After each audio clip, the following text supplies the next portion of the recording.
Well, what's up, Colliders? Welcome back to another episode of the Collision Live. Daniel here, joined at the desk by the GI to my Joe, Mr. Samuel David Kemp. What is up? Oh, not too much. It's good to be here. Good to be with you. Good to be back. We took a bit of a break, and it's nice to be we're back here on the every saddle Tuesday again. Live, Except for when when we pre-recorded on a Wednesday, and then we take the week off the next time. We're back. We've had 2 weeks off to prepare and to get ready, amp ourselves up for another episode. But have we been preparing for 2 weeks? No, we have not. But we hope you guys are doing well. A lot of stuff going on in the world lately. You got the Olympics. You got pop culture, controversy stuff going on.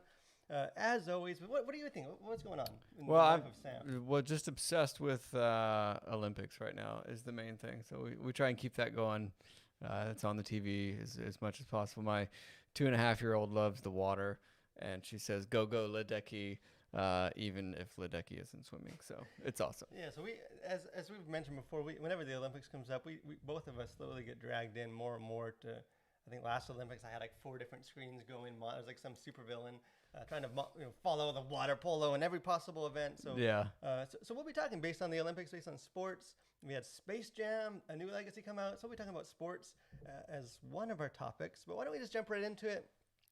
Kind of a more general thing. Again, if you guys are joining us for the first time, the Collision Live, we just kind of look at what's going on in the world of pop culture and kind of approach it as Christians. Kind of what would the Bible give us guidance for? Kind of a Christian worldview, and just sort of navigate it, affirm good stuff that we see, kind of condemn things that we see as not good, and just have conversations about how should we engage and participate in the culture that God has sent us in.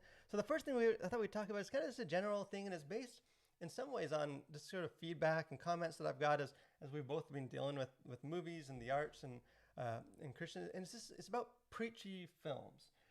Sometimes you hear, I've heard the phrase said often, all films are preachy, and oftentimes you kind of hear that from Christians who are trying to defend against criticism from the secular media on Christian films, saying, you Christians, all you guys know how to do is preach. You guys make movies and you're still preaching. And again, we've talked about before, that's not all unvalid criticism. But some of the pushback is this sort of, all films are preachy. Every film is pushing a message, an agenda. So I thought we'd kind of talk about that. Like, is that necessarily the case? Are all films kind of just driven by an agenda? Is it a little more complex than that? Like how as Christians, if we're watching films that are not made by believers, how should we navigate that? Like how should we approach some of the themes we find or the messages? And so what do you think? Is every film preachy? Is that a Definitely? Yeah. So next topic.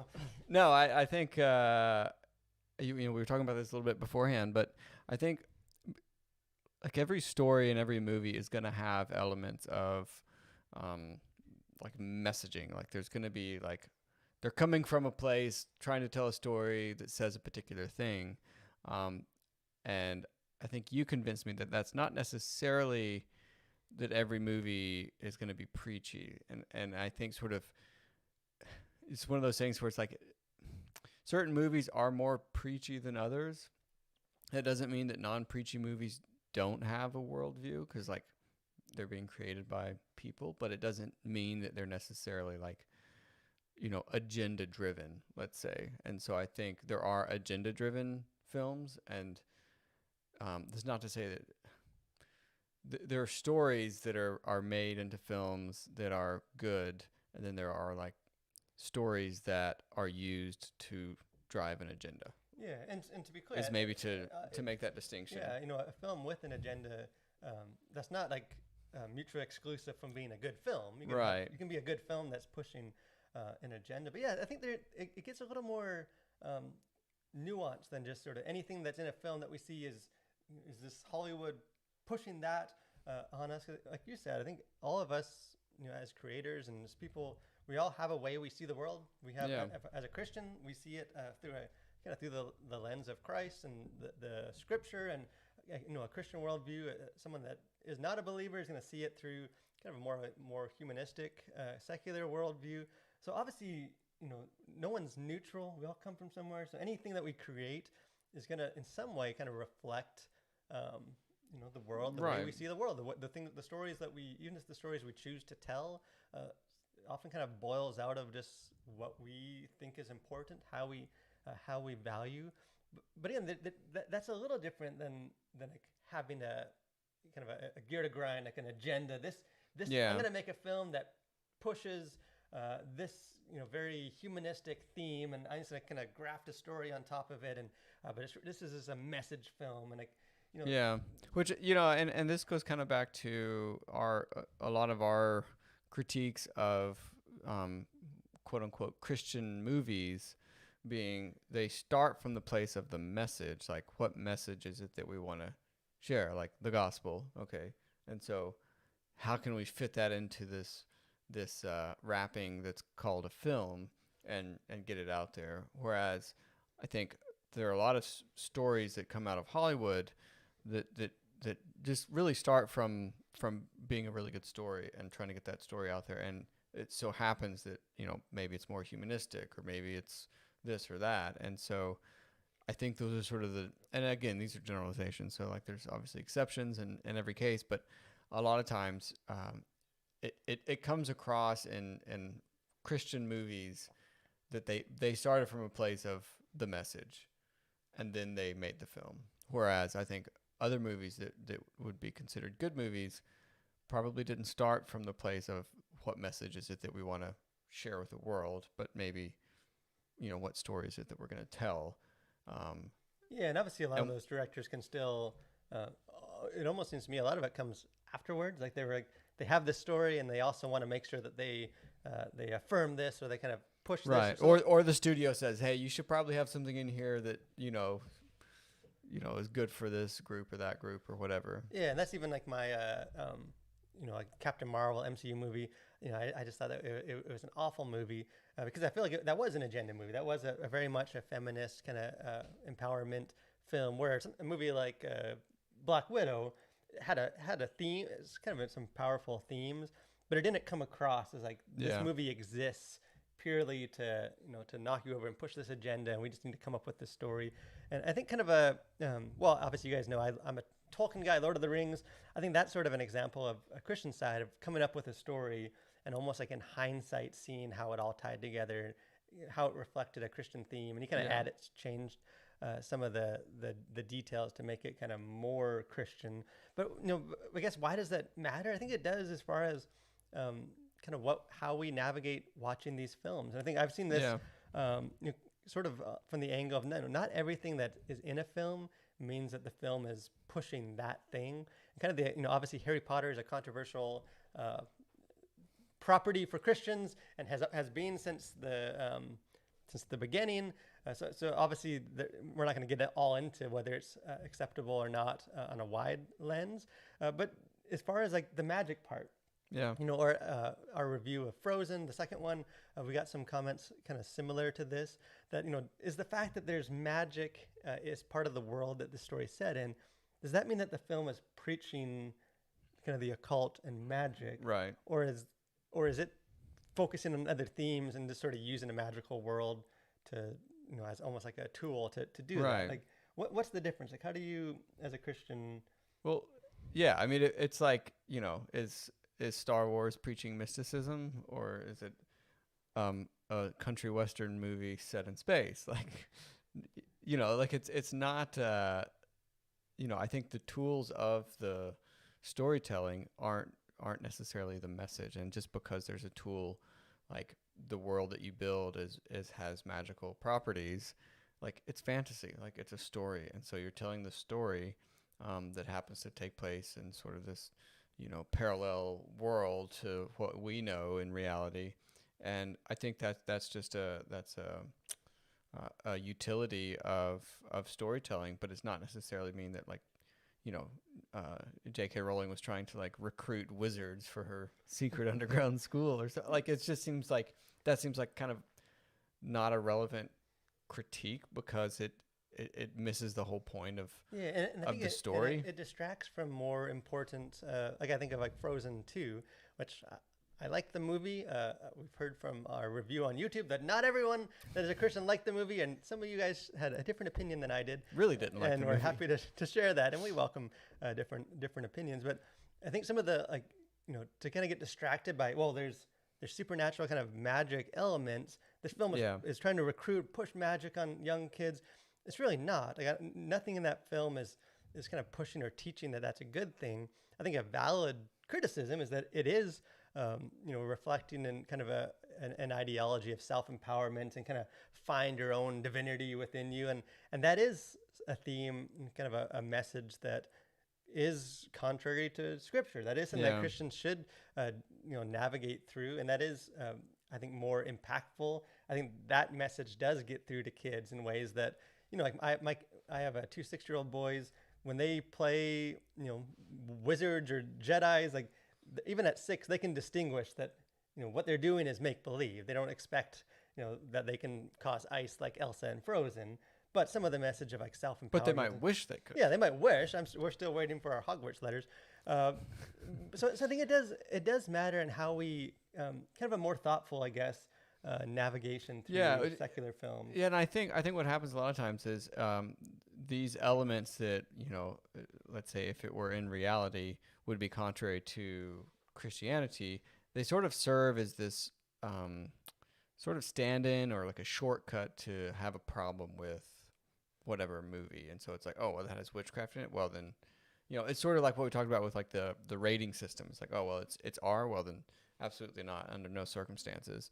And so you end up actually allowing movies that or being into movies that actually do have a more harmful worldview being preached or message being put forth, and you don't allow movies that are actually maybe better for you to watch or more helpful, but that have these sort of fantastical elements that obviously don't align with what you believe. And so I think you can kind of end up getting twisted, but by saying, well, we're not gonna watch this movie, but we'll watch this other movie, because of, let's say, the rating system, or because it doesn't have magic in it, or any of these other sort of peripheral story elements, and you just end up sort of letting these other messages kind of come in and unchecked, if you will, and just because it's like, well, it doesn't have whatever the thing is that you object to.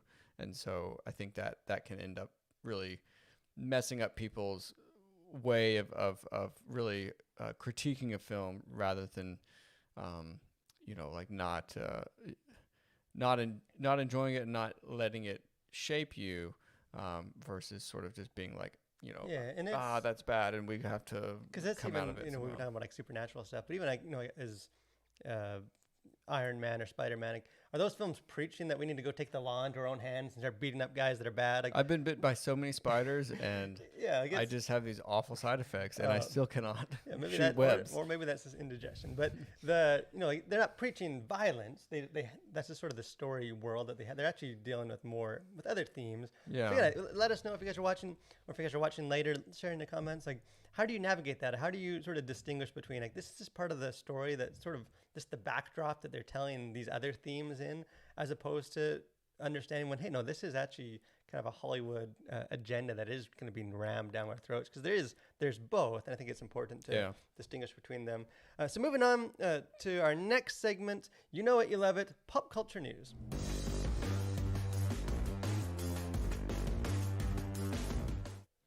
So a couple things going on this week, sort of noteworthy just to be aware of, to celebrate.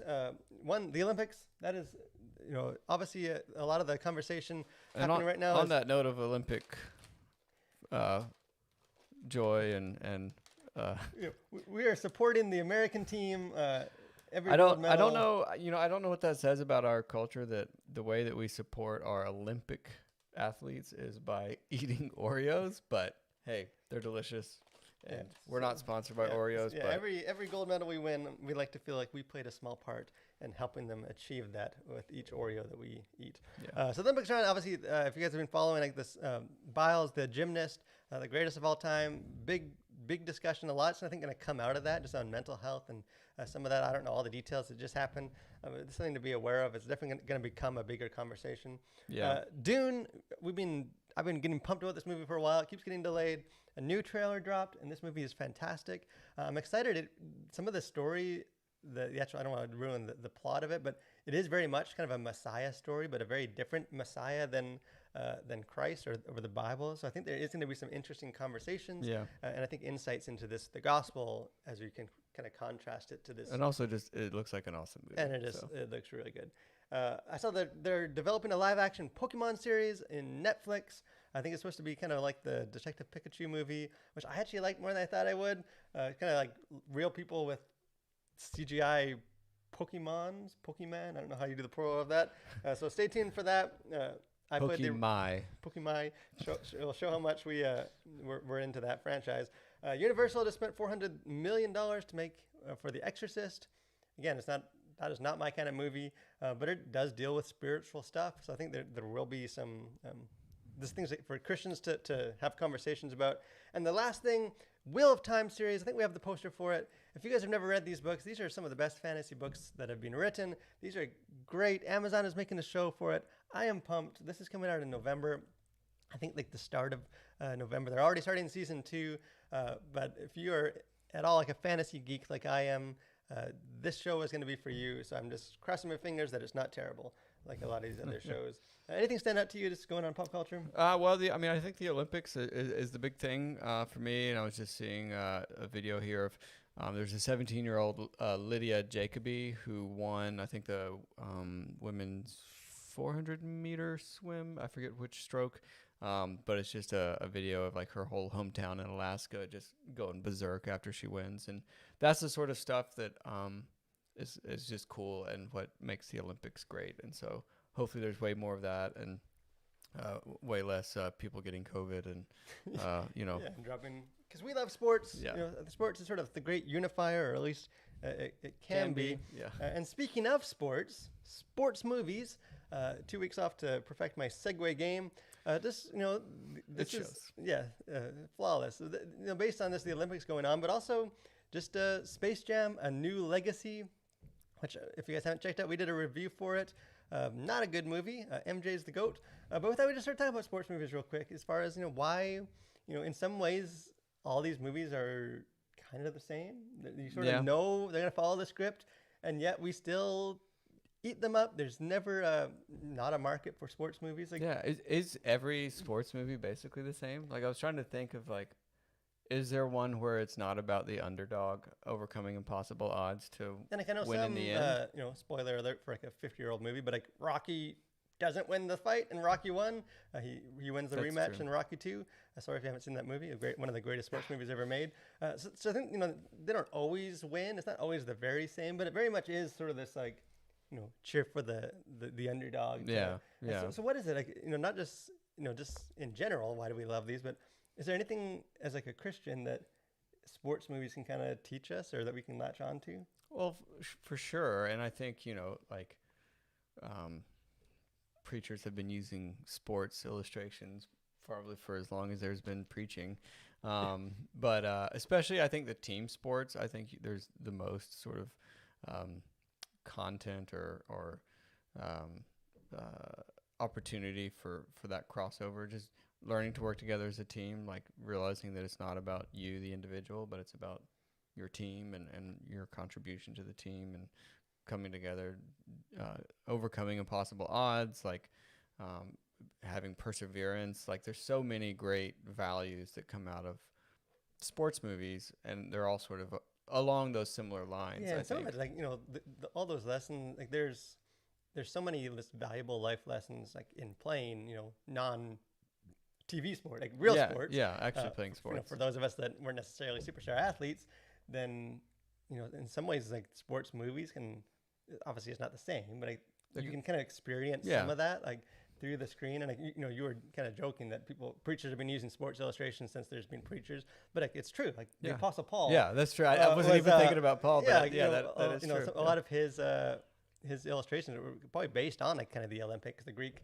kind of Greek sports, and the analogy of the Christian life and sports. Like there is there's so much crossover and so many kind of rich, this fruit to come from that. But like what kind of stuff do we get from sports movies? Like, why is it that like they're very human? Yeah, obviously. well, and I think it's very based in reality, right? Like there aren't fantastic parts of it, like in sort of, there's no fantasy really. Unless you're playing with the Looney Tunes. Well, sure. Space Jam excluded.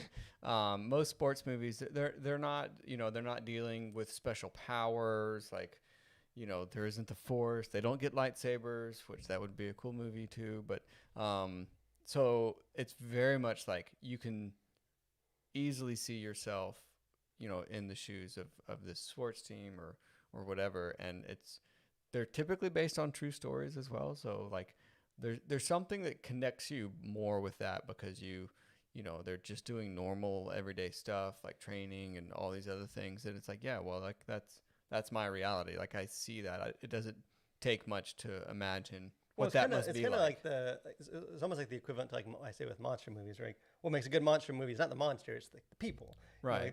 The monsters are almost interchangeable. Like same with like sports movies. Like, watching them a choreographed sports scene is really, you've seen, there's only so much they can do with like filming a football game, right, or something like that. Like it all looks the same. Like what matters is like the people, yeah, and kind of the characters and kind of following how they overcome. And I think that's kind of like why I love the Olympics and stuff. Is there is value, not in like a self-empowerment way, but just to sort of see like the level, the kind of going the next level, like the power of just discipline and like perseverance. And there's a reason why Paul like plucked those sort of low-hanging fruit and said, that's what the Christian life's supposed to be. And like, do you have any favorite, if you guys are watching too, let us know your favorite I was trying to think about, I think like Remember the Titans is probably like it's up there, I think I sort of grew up with that one. Rocky, I think obviously would have to be in the Hall of Fame. And what I would say maybe a more recent one is Ford versus Ferrari, which, okay, you can make the claim that that's not a sports movie. That's definitely a sports movie. But yeah, like it's racing, and it's, to me, like I watched that not in theaters, but that was such a good movie, and you just like felt every beat of that movie. Because real life racing is dumb. Like, God bless you if you love watching that. I find that so boring. But Ford versus Ferrari was so good. Gripping. Like, it was such a gripping movie, and I think that's probably, I would put that up there in the pantheon of greatest sports movies of all time. What about for you? The pantheon is just filled with all the Rocky movies. Yeah, I actually worked. My first kind of real job was I worked at this real sketchy rundown video rental store back when those were still a thing. Yeah. We got free movies. Off-brand Blockbuster. Yeah, I think my first week there, I rented on my own the entire Rocky franchise, and I went home on the weekend and just watched through all of them. Question is, did you rewind the tapes when you brought them back? Yeah, that was a very retro. But so obviously the Rocky movies, Mighty Ducks. D1 through 3. I know they have a new show. I haven't watched the show. My kids and wife have. But those are just sort of classic, goofy. Yeah, Mighty Ducks are they would definitely be up there. Yeah, but I think we're always gonna have sports movies. Some of these other genres like westerns, or people keep saying superhero movies eventually will go away. I think there will always be a place like Chariots of Fire is another classic one. But I think there is, it's why I think even just real life sports, it can be valuable for Christians to invest in and follow a team, and just because there is so much crossover. But let us know what you guys think. You guys have any favorite sports movie? Let us know what you guys think the best sports movie ever is and why it's Rocky.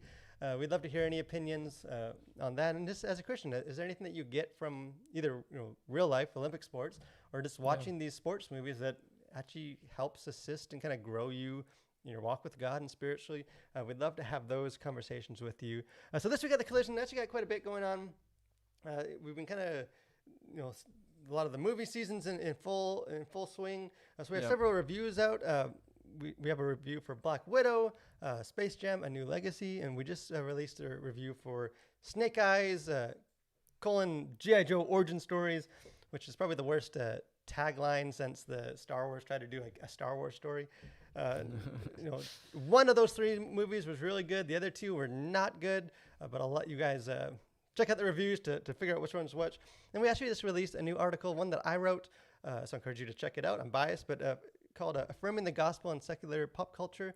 And this is it's going to be a two-parter, just sort of on how do you can a non-Christian movie, or like a movie made by an atheist, can they actually present Christian truth? Can they present spiritual truth? Can they present kind of glimmers of the gospel, or can only Christians do that?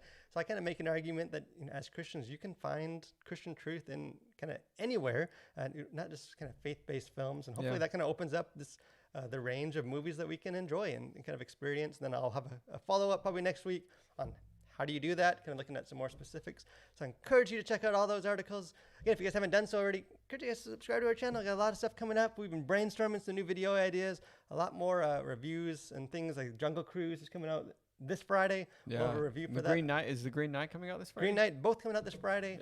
Yeah. So a lot of stuff to get into. So encourage you guys, subscribe to our channel, like the video, keep up with what we're doing. But any final thoughts for you? I would say go Ledecky, as my 2-year-old would say. Go Ledecky. Go buy yourself some triple colored popping candy Oreos. Cheer on the team. You will not be disappointed. Yeah, do it for our athletes. Do your part. For America. But thanks for watching, guys, and continue to collide with your world for Christ.